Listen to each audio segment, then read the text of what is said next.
Welcome to എജുവൽ and pharma classes. ഇന്ന് നമ്മൾ ഡിസ്കസ് ചെയ്യാൻ പോകുന്ന ടോപ്പിക് എന്ന് പറയുന്നത് സെൽ ഇഞ്ചുറിയാണ്. പാത്തോഫിസിയോളജിയിലെ യൂണിറ്റ് 1 ഏറ്റവും ഇമ്പോർട്ടൻ്റ് ആയിട്ടുള്ള ടോപ്പിക്കാണ് സെൽ ഇഞ്ചുറി. നമ്മുടെ KVHS എക്സാമിന് എപ്പോഴും റിപ്പീറ്റഡ് ആയിട്ട് ക്വസ്റ്റ്യൻ വരുന്ന ഒരു ഭാഗമാണ്. 2 മാർക്സിനായാലും 5 മാർക്സിനായാലും ഒക്കെ ക്വസ്റ്റ്യൻ വരുന്ന ഒരു ഭാഗമാണ് സെൽ ഇഞ്ചുറി എന്ന് പറയുന്ന ടോപ്പിക്. അത്രയും ഇമ്പോർട്ടൻസ് ഉണ്ട്. മാത്രമല്ല സെൽ ഇഞ്ചുറി എന്ന് പറയുന്നത് ഒരു ബേസിക് കൺസെപ്റ്റാണ്. നമ്മൾ പാത്തോഫിസിയോളജിയിൽ നമ്മൾ അറിഞ്ഞിരിക്കേണ്ട, നമ്മൾ ഡിസീസൊക്കെ പഠിക്കുമ്പോൾ അറിഞ്ഞിരിക്കേണ്ട ഒരു ബേസിക് ആയിട്ടുള്ള കൺസെപ്റ്റാണ് സെൽ ഇഞ്ചുറി എന്ന് പറയുന്നത്. ഓക്കെ, അപ്പോൾ നമുക്ക് ചാപ്റ്ററിലേക്ക് കടക്കാം. സെൽ ഇഞ്ചുറി ആദ്യം എന്താണെന്ന് അറിയുന്നതിന് മുമ്പ് സെൽ എന്താണെന്ന് അറിയണം. നമുക്കറിയാം, HAPയിലൊക്കെ നമ്മൾ പഠിച്ചിട്ടുണ്ട്. സെൽ എന്ന് പറയുന്നത് this is the basic structural and functional unit of life അല്ലേ. നമ്മുടെ ലൈഫിൻ്റെ തന്നെ ഏറ്റവും അവിഭാജ്യമായിട്ടുള്ള ഒരു ഘടകമാണ് സെൽ എന്ന് പറയുന്നത്. It's the unit of life. നമുക്കറിയുന്ന കാര്യമാണ്, നമ്മൾ പഠിച്ചിട്ടുണ്ട്. അപ്പോൾ എന്താണ് സെൽ ഇഞ്ചുറി? അപ്പോൾ നമ്മൾ ഈ ഒരു ടോപ്പിക്കിൽ പഠിക്കാൻ പോകുന്നത് ആദ്യം ഇതിൻ്റെ ഡെഫിനിഷൻ പഠിക്കും, അതിനുശേഷം ടൈപ്സ് ഓഫ് സെൽ ഇഞ്ചുറീസ് പഠിക്കും.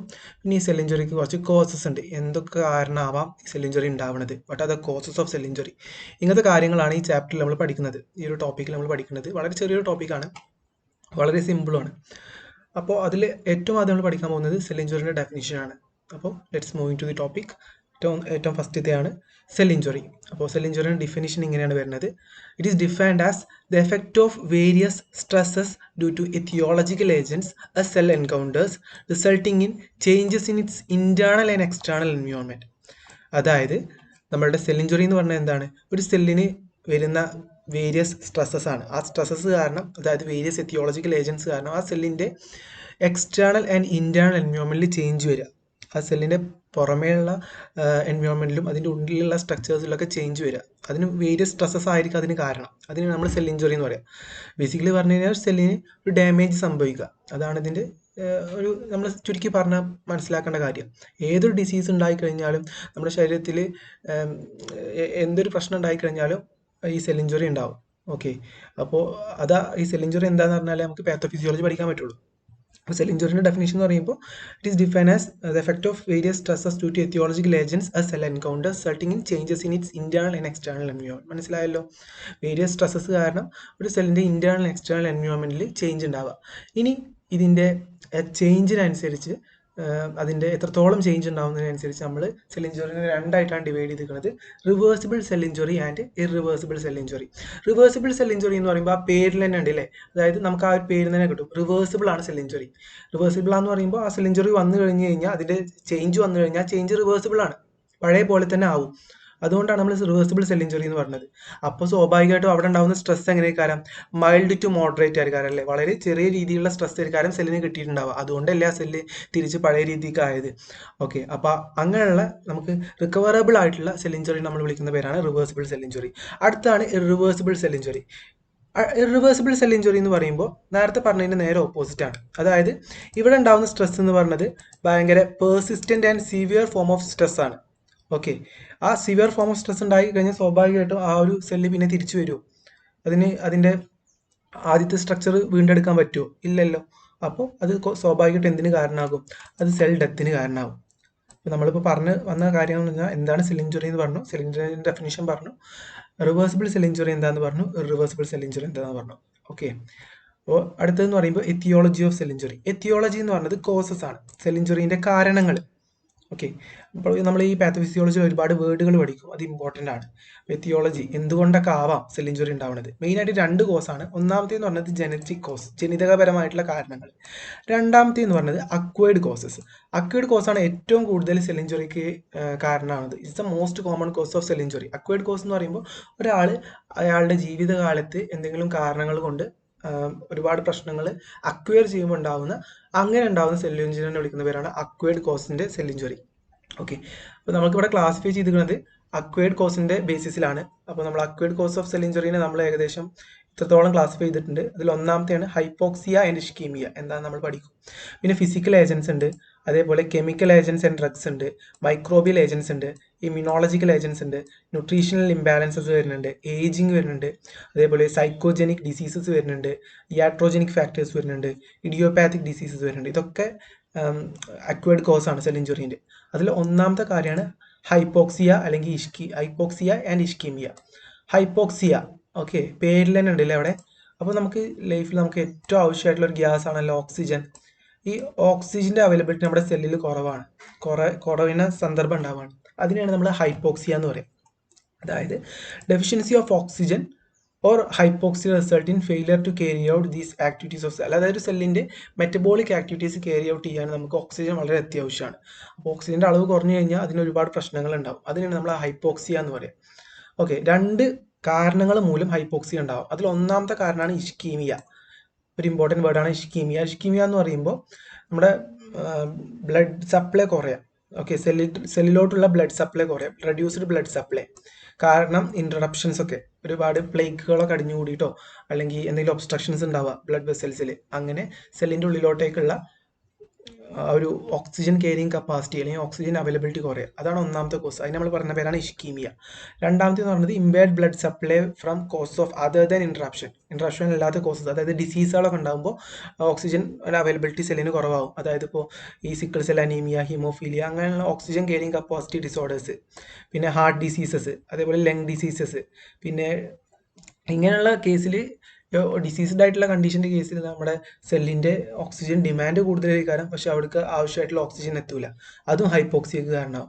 അടുത്ത കോസാണ് ഫിസിക്കൽ ഏജൻറ്റ്. രണ്ടാമത്തെ കോസാണ്, രണ്ടാമത്തെ അക്വയർഡ് കോസാണ് ഫിസിക്കൽ ഏജൻസ് എന്ന് പറയുമ്പോൾ അതിൽ മെക്കാനിക്കൽ ട്രോമ ഉണ്ടാവും. ഫോർ എക്സാമ്പിൾ, ഇപ്പോൾ നമുക്ക് റോഡ് ആക്സിഡൻറ്റ് ഒക്കെ സംഭവിക്കുകയാണ്, സ്വാഭാവികമായിട്ടും നമ്മുടെ സെല്ലിന് ഡാമേജ് വരൂലേ, അതിൻ്റെ എക്സ്റ്റേണൽ എൻവയോൺമെൻറ്റിലും ഇന്റേണൽ എൻവയോൺമെൻറ്റിലും ചേഞ്ച് വരൂലേ. അതാണ് മെക്കാനിക്കൽ ട്രോമ, റോഡ് ആക്സിഡൻറ്റ്സ്. അടുത്താണ് തെർമൽ ട്രോമ. അതായത് ഇപ്പോൾ നമുക്ക് പൊള്ളുക, ഓക്കെ, ഹീറ്റ് അല്ലെങ്കിൽ കോൾഡ്, ചൂടാവുക, നമ്മുടെ ശരീരം ചൂടാകുമ്പോൾ നമുക്ക് പൊള്ളുക, അല്ലെങ്കിൽ നമുക്ക് കോൾഡ് കണ്ടീഷനിൽ നല്ല തണുത്ത് കഴിഞ്ഞാൽ നമുക്ക് പ്രശ്നങ്ങൾ ഉണ്ടാവാറുണ്ട് അല്ലേ, തെർമൽ ട്രോമ ഉണ്ടാവുക. അടുത്ത ഇലക്ട്രിസിറ്റി, ഷോക്കൊക്കെ കേൾക്കുമ്പോൾ നമുക്ക് സെൽ ഇഞ്ചുറി ഉണ്ടാവാം. റേഡിയേഷൻസിലെ ഏതൊക്കെ, അൾട്രാ വയലറ്റ്, അതുപോലെ അയണൈസിങ് റേഡിയേഷൻസ് ഒക്കെ നമ്മുടെ ശരീരത്തിലേക്ക് വന്ന് പതിച്ചു കഴിഞ്ഞാൽ നമുക്ക് സെൽ ഇഞ്ചുറി ഉണ്ടാവും. അതേപോലെ തന്നെ നമ്മുടെ അറ്റ്മോസ്ഫിയറിക് പ്രഷറിൽ റാപ്പിഡ് ആയിട്ടുള്ള ചേഞ്ചസ് ഉണ്ടാവുക, അപ്പോഴും സെൽ ഇഞ്ചുറി ഉണ്ടാവാനുള്ള സാധ്യത കൂടുതലാണ്. അടുത്തൊരു കോസ് വരുന്നത് കെമിക്കൽ ആൻഡ് ഡ്രഗ്സ് ആണ്. കെമിക്കൽസ്, നമ്മൾ അധികമായിട്ട് കെമിക്കൽസ് കൺസ്യൂം ചെയ്ത് നമ്മുടെ സെല്ലിന് അത് ഡാമേജ് ഉണ്ടാക്കും. അതിൽ ഒന്നാമത്തെ കെമിക്കൽ കോസാണ് പോയിസൺസ്. ഇപ്പോൾ നമ്മൾ ഇൻറ്റൻഷ്യലി അല്ലെങ്കിൽ അൺഇൻറ്റൻഷ്യലി പോയിസൺസ് കൺസ്യൂം ചെയ്ത് കഴിഞ്ഞാൽ അത് നമ്മുടെ സെൽ ഇഞ്ചുറിക്ക് കാരണമാവും. അതിന് എക്സാമ്പിളാണ് സയനൈഡ്, ആർസെനി, മെർക്കുറി, ഇതുപോലുള്ള പോയിസൺസ് കഴിച്ചു കഴിഞ്ഞാൽ നമ്മുടെ സെൽ ഇഞ്ചുറി ഉണ്ടാവും. അതേപോലെ തന്നെ strong acids, alkalis, sulphuric acid, HCl പോലെയുള്ള സ്ട്രോങ് ആസിഡ്സ്, ആൽക്കലീസ് നമ്മൾ കഴിച്ചു കഴിഞ്ഞാൽ നമുക്ക് സെൽ ഇഞ്ചുറി ഉണ്ടാവും. പിന്നെ എൻവയോൺമെൻറ്റൽ പൊല്യൂട്ടൻസ്, നമ്മളെ പ്രകൃതിയിലുള്ള മലിന വസ്തുക്കൾ പൊല്യൂട്ടൻസ്, അത് വന്നു കഴിഞ്ഞാൽ നമുക്ക് എന്തുണ്ടാവാറുണ്ട്, സെൽ ഇഞ്ചുറി ഉണ്ടാവാറുണ്ട്. പിന്നെ ഇൻസെക്ടിസൈഡ്സ്, പെസ്റ്റിസൈഡ്സ് ഒക്കെ കൺസ്യൂം ചെയ്ത് കഴിഞ്ഞാൽ, കീടനാശിനികളൊക്കെ ഉപയോഗിച്ച് കഴിഞ്ഞാൽ നമുക്ക് സെൽ ഇഞ്ചുറി ഉണ്ടാവും. അതുപോലെ ഹൈ കോൺസെൻട്രേഷനിൽ ഓക്സിജൻ വന്നു കഴിഞ്ഞാൽ സെൽ ഇഞ്ചുറി ഉണ്ടാവാറുണ്ട്. അതേപോലെ തന്നെ ഹൈ കോൺസെൻട്രേഷനിൽ ഹൈപ്പർട്രോണിക് ആയിട്ടുള്ള ഗ്ലൂക്കോസും സാൾട്ടും ഒക്കെ കൺസ്യൂം ചെയ്ത് കഴിഞ്ഞാൽ സെൽ ഇഞ്ചുറി ഉണ്ടാവും. പിന്നെ നമ്മൾ നാർക്കോട്ടിക് ആൻഡ് ആൽക്കഹോൾ കൺസ്യൂം ചെയ്താലും സെൽ ഇഞ്ചുറി ഉണ്ടാവാറുണ്ട്. പിന്നെ നമ്മൾ തെറാപ്യൂട്ടിക്കലി നമ്മൾ ഡ്രഗ്സ് അഡ്മിനിസ്റ്റർ ചെയ്താൽ ചില ഡ്രഗ്സ് സെൽ ഇഞ്ചുറി കോസ് ചെയ്യാറുണ്ട്. അടുത്താണ് മൈക്രോബിയൽ ഏജൻസ്. നമുക്കറിയാം, നമുക്ക് ഒരുപാട് ഇൻഫെക്ഷ്യസ് ആയിട്ടുള്ള ഡിസീസ് വരാറില്ലേ. ഇൻഫെക്ഷ്യസ് ഡിസീസ് എന്ന് പറയുമ്പോൾ എന്താണ്, അത് ഈ ബാക്ടീരിയ, വൈറസ്, ഫംഗസ്, ഹെൽമിന്ത് പോലുള്ള രോഗാണുക്കൾ നമ്മുടെ ശരീരത്തിനുള്ളിലേക്ക് പ്രവേശിക്കുന്നതാണ്. ഇങ്ങനെയുള്ള രോഗാണുക്കൾ, ഇങ്ങനെയുള്ള മൈക്രോബ്സ് നമ്മുടെ ശരീരത്തിനുള്ളിലേക്ക് പ്രവേശിച്ചു കഴിഞ്ഞാൽ നമുക്ക് സെൽ ഇഞ്ചുറി ഉണ്ടാവും. അതാണ് മൈക്രോബിയൽ ഏജൻസ്.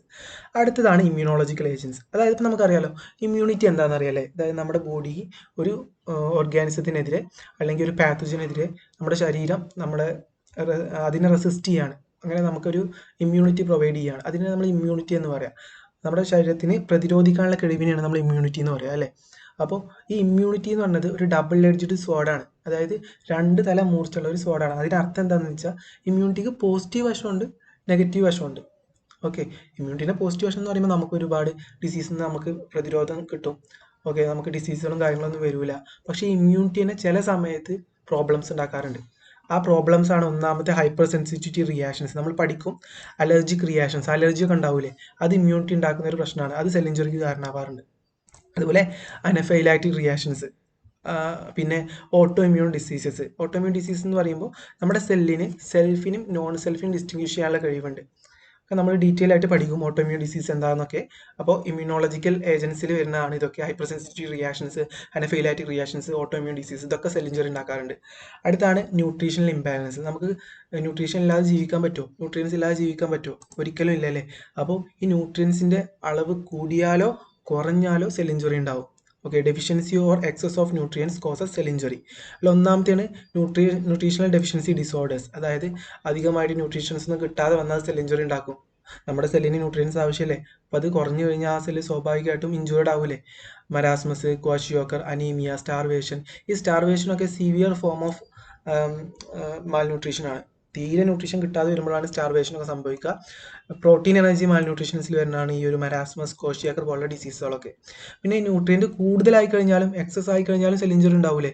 എന്തൊക്കെ ഒരു കാര്യം, nutritional excess disorders like hypertension, heart diseases, obesity. ഏറ്റവും ഇമ്പോർട്ടൻ്റ് ആയിട്ടുള്ളൊരു എത്തിയോളജിക്കൽ ഫാക്ടറാണ് ഒബേസിറ്റി സെൽ ഇഞ്ചുറി ഉണ്ടാക്കുന്നത്. അതുപോലെ അഥീറോസ്ക്ലീറോസിസ്, ഹൈപ്പർ ടെൻഷൻ ഇതുപോലുള്ള ഡിസീസസും സെൽ ഇഞ്ചുറി കോസ് ചെയ്യാറുണ്ട്. അടുത്താണ് ഏജിങ് അല്ലേ. നമ്മുടെ സെല്ലൊക്കെ ഏജ് ആവുന്നുണ്ട് അല്ലേ. അപ്പോൾ ഈ ഏജിങ് ആയി കഴിഞ്ഞ് കഴിഞ്ഞാൽ സെല്ലിനൊക്കെ വയസ്സായി കഴിഞ്ഞാൽ സ്വാഭാവികമായിട്ടും അതിൻ്റെ എബിലിറ്റിയും കാര്യങ്ങളൊക്കെ കുറയൂലേ. അതിന് റെപ്ലിക്കേഷൻ ചെയ്യാൻ പറ്റുമോ, റിപ്പയർ ചെയ്യാൻ പറ്റുമോ, അങ്ങനെ ഒരുപാട് പ്രശ്നങ്ങളുണ്ടാവും. അതിന് മൾട്ടിപ്ലൈ ചെയ്യാനൊന്നും പറ്റൂല. അപ്പോൾ സ്വാഭാവികമായിട്ടും അൾട്ടിമേറ്റ്ലി അത് എന്തിന് കാരണമാവും, സെൽ ഡെത്തിന് കാരണമാവും, സെൽ ഇഞ്ചുറി ഉണ്ടാവും. അടുത്താണ് സൈക്കോജനിക് ഡിസീസസ്. ഇപ്പോൾ ഒരുപാട് സൈക്കാട്രിക് പ്രോബ്ലംസ് ഉണ്ടല്ലേ, ഷിസോഫ്രീനിയ, പിന്നെ അതുപോലെ തന്നെ ഡിപ്രഷൻ ഒക്കെ നമ്മൾ ഈ യൂണിറ്റിൽ പഠിക്കും. ഈ ഒരു സബ്ജക്റ്റിൽ നമ്മൾ പഠിക്കും. ഡിസീസസ് അതിൻ്റെ പാത്തോഫിസിയോളജി ഒക്കെ പഠിക്കും. അതും സെൽ ഇഞ്ചുറിക്ക് കാരണമാവാറുണ്ട്. പക്ഷേ സിവിയർ ഫോം ഓഫ് സൈക്കോജനിക് ഡിസീസസിൽ വരുന്നതാണ് ഡ്രഗ് അഡിക്ഷൻ. കൂടുതലായിട്ട് ഡ്രഗ്സ് കൺസ്യൂം ചെയ്യുക, ആൽക്കഹോളിസം, സ്മോക്കിംഗ്. ഇതൊക്കെ നമ്മളുടെ ഒരു പ്രോബ്ലമാണ്. ഇതൊക്കെ എന്തിന് കാരണമാവും, ഇത് ലിവർ ഡാമേജും ക്രോണിക് ബ്രോങ്കൈറ്റിസും lung cancer, peptic ulcer, hyper tension, ischaemic heart disease പോലുള്ള ഡിസീസിന് കാരണമാവും. സ്വാഭാവികമായിട്ടും സെൽ ഇഞ്ചുറിക്കും കാരണമാവും. അടുത്താണ് യാട്രോജനിക് കോസസ്. ഈ യാട്രോജനിക് കോസസ് എന്ന് പറഞ്ഞ വേർഡ് എന്താണ് കാണിക്കണമെന്ന് വെച്ചാൽ ഫിസിഷ്യൻ ഇൻഡ്യൂസ്ഡ് ഡിസീസ് ആണ്. ഇപ്പോൾ നമ്മൾ ഡോക്ടറെ പോയി കാണുകയാണ്. ആ ഡോക്ടർ ഇപ്പോൾ പ്രിസ്ക്രിപ്ഷനിൽ കോൺട്രാൻഡിക്കേറ്റഡ് ആയിട്ടുള്ള ഒരു മെഡിസിൻ എഴുതാണ്.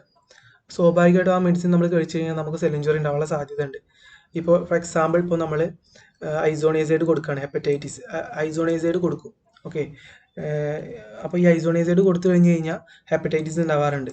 അതേപോലെ തന്നെ നമ്മൾ സാലിസിലേറ്റ് കൊടുത്തു കഴിഞ്ഞാൽ പെപ്റ്റിക് അൾസർ ഉണ്ടാവാറുണ്ട്.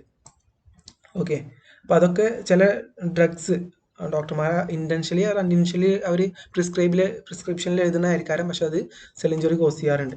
പിന്നെ ഇഡിയോപാത്തിക് ഡിസീസസ്. ചില സെൽ ഇഞ്ചുറീൻ്റെ കോസൊക്കെ ഇപ്പോഴും അൺനോൺ ആണ്. ചില ഡിസീസിൻ്റെ കോസൊക്കെ ഇപ്പോഴും അൺനോൺ ആണ്. അങ്ങനെ അൺനോൺ കോസായിട്ട് ഉണ്ടാകുന്ന സെൽ ഇഞ്ചുറി നമ്മൾ വിളിക്കുന്ന പേരാണ് ഇഡിയോപാത്തിക് ഡിസീസസ്.